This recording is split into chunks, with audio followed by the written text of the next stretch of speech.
There's a moment in a story when something tiny, a joke, a throwaway line, a casual comment, suddenly becomes the most terrifying thing you've ever imagined.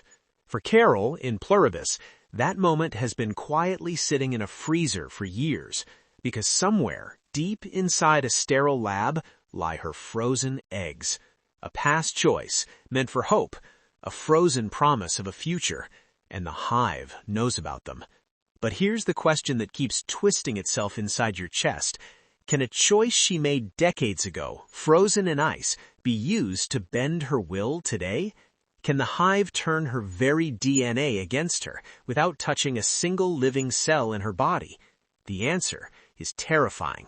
And it's not just biology, it's horror, ethics, and the kind of moral trap that makes you shiver just thinking about it.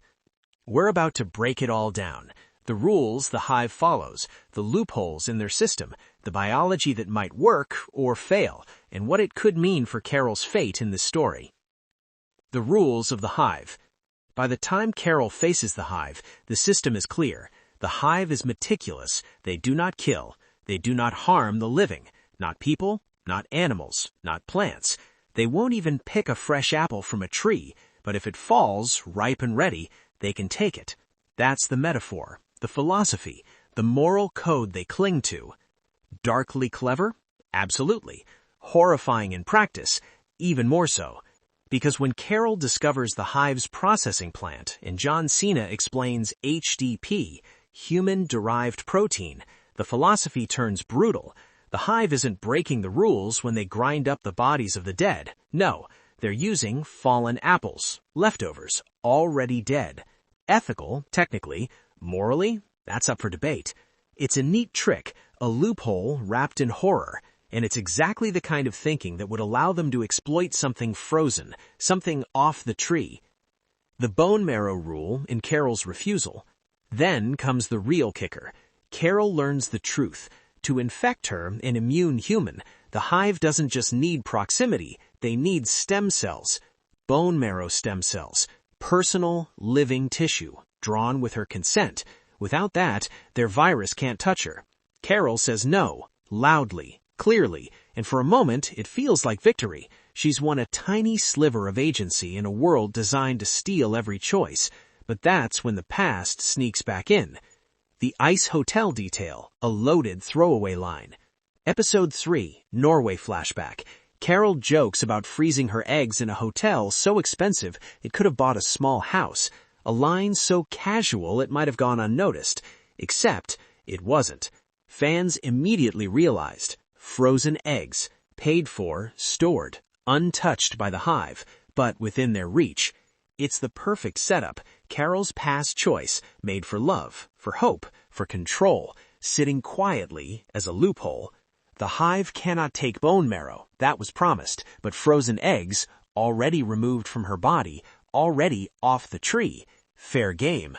The subtle genius of the line is almost poetic. The show isn't shouting it, it's whispering, and the fandom picked up the whisper instantly. The egg loophole theory, step by step. Reddit exploded with speculation almost immediately. The cleanest theory goes like this. Locate the eggs. The Hive knows where they are. Memory access makes it trivial. Thaw and fertilize them, using Kumba's DNA because they already have access to his genetic material.